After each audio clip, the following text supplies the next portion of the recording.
Amin. Haleluya. Yang kelima, apakah kita memiliki kesabaran? Kesabaran adalah satu hal yang jarang dimiliki orang. Kesabaran didapatkan dengan jalan melalui banyak tekanan dan masa sulit. Makanya buku Yakobus berkata, Yakobus 5 ayat 10-11, saudara-saudara, turutilah teladan penderitaan dan kesabaran para nabi yang telah berbicara demi nama Tuhan. Sesungguhnya kami menyebut mereka berbahagia, yaitu mereka yang telah bertekun. Kamu yang telah mendengar tentang ketekunan Ayub dan kamu telah tahu apa yang pada akhirnya disediakan Tuhan baginya, karena Tuhan Maha Penyayang dan penuh belas kasihan.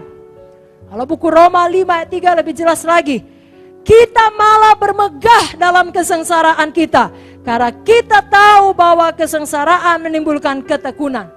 Nah, kesabaran kita, ketekunan kita itu harus ada, karena itu perlengkapan seorang hamba Tuhan.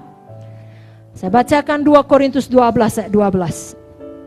Segala sesuatu yang membuktikan bahwa aku adalah seorang rasul telah dilakukan di tengah-tengah kamu dengan segala kesabaran, oleh tanda-tanda, mujizat-mujizat dan kuasa-kuasa.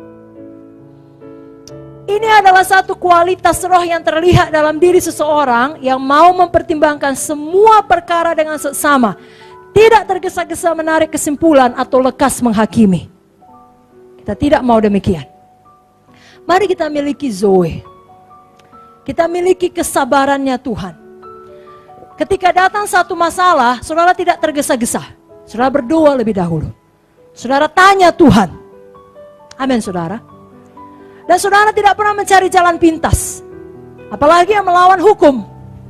Saudara tidak pernah membuat keputusan yang kompromi akan dosa. Kalau kita baca perjanjian baru, kita akan melihat kehidupan Paulus ya secara khusus. Sebenarnya sangat berat. Tapi apa yang dikatakannya mengenai hal itu? Izinkan saya baca 2 Korintus 4 ayat 17-18. Di sini dikatakan, sebab penderitaan ringan. Mari sama-sama ucapkan, penderitaan ringan.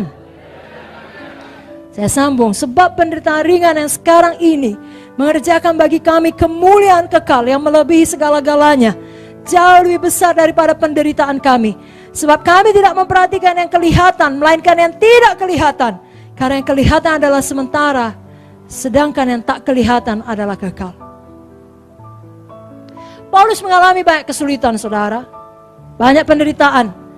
Ada satu ayat lagi, 2 Korintus 7 ayat 5. Di sini dikatakan, bahkan ketika kami tiba di Makedonia, kami tidak beroleh ketenangan bagi tubuh kami. Di mana-mana kami mengalami kesusahan. Dari luar pertengkaran, dari dalam ketakutan. Jadi sebenarnya hidup Paulus tidak ringan. Sangat berat. Tapi dia deklarasikan dalam 2 Korintus 4, 17-18 tadi. Sebab penderitaan ringan. Padahal badannya pun gak bisa tenang. Mungkin artinya tidak bisa tidur. Atau tidak cukup waktu tidur. Atau apalah, atau sakit. Tapi dia berkata, penderitaan ringan. Kenapa? Karena dia punya Zoe. Dia tahu kehidupan Tuhan itu lebih besar dari semua penderitaan. Maka dia melihatnya dari sudut pandang Tuhan. Dan sudut pandang Tuhan berkata, memanglah penderitaannya itu ringan. Kenapa? Karena itu sementara. Karena dia mampu melihat yang tidak kelihatan. Sebagaimana Paulus punya kasih karunia, bisa melihat yang tidak kelihatan. Saudara juga punya kasih karunia untuk melakukan hal yang sama. Roh Kudus yang sama dalam Paulus, Zoe yang sama dalam Paulus adalah Roh Kudus yang sama dalam saudara, Zoe yang sama dalam saudara. Kalau mau tepuk tangan sungguh-sungguh pada Tuhan Yesus. Yang keenam, apakah kita setia? Seorang Kristen sejati dinilai dari stabilitasnya. Stabil. Setia itu juga berarti saudara stabil, bukan kadang ada, kadang tidak, kadang jatuh, kadang bangun. Alkitab banyak berbicara mengenai berakar, tertanam, kokoh, mantap. Orang Kristen yang rohani tidak dikuasai oleh perasaannya ataupun suasana hatinya. Sebaliknya orang Kristen yang tidak rohani tidak setia, yang suka jatuh bangun kerohaniannya, karena mereka masih dikuasai oleh perasaan dan suasana hatinya. Itulah yang dikatakan oleh Ibu Pendeta Victoria, dikuasai oleh inderanya. Jangan lagi demikian saudaraku. Kita dikuasai apa kata firman saja. Gak enak pun hati, firman berkata mengampuni, kasihilah musuhmu, kasihi musuh kita. Amin. Berkati katanya, berkati. Berdoa bagi yang menganiaya, berdoa. Kasih, ditampar pipi kiri, kasih pipi kanan, kasih. Diminta baju, kasih jubah, kasih saudaraku. Amin saudara. Saudaraku, kita tidak hanya setia pada saat yang menyenangkan, tapi dalam segala hal. Mazmur 78:37, hati mereka tidak tetap pada Dia, mereka tidak setia pada perjanjiannya. Jangan seperti bangsa Israel pada waktu ini dituliskan. Jangan kita menjadi hamba Tuhan yang oportunis, yang hanya mau mengambil keuntungan bagi diri kita.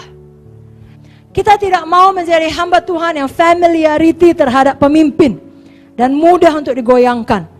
Itu semua adalah awal dari pemberontakan. Janganlah kita pelihara ketidaksetiaan seperti Joab.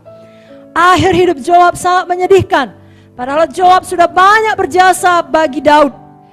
Buang semua bibit ketidaksetiaan, bibit kekecewaan, kritik dan pemberontakan.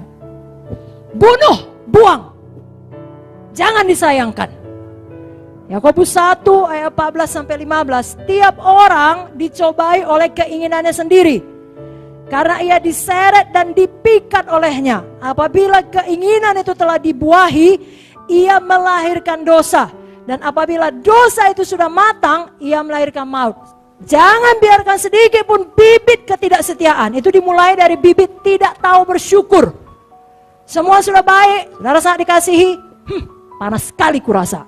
Saudara bisa temukan satu perkara yang tidak baik di antara semua yang baik. Jangan biasakan begitu. Bibit suka mengkritik. Nah, saudara berkata, masa tidak bisa dikritik? Bisalah. Orang dunia aja tahu kritik bisa membangun. Saudaraku, sudah dibuktikan orang tidak berubah dari kritik. Orang berubah dari kuasa firman. Nah, perkataan setan, perkataan kritik selalu memecah belah, selalu meruntuhkan. Pilihlah untuk berada di pihak yang berlawanan dari setan. Pakai perkataan kita untuk membangun, untuk mempersatukan, dan tidak pernah untuk memecah ataupun melawan.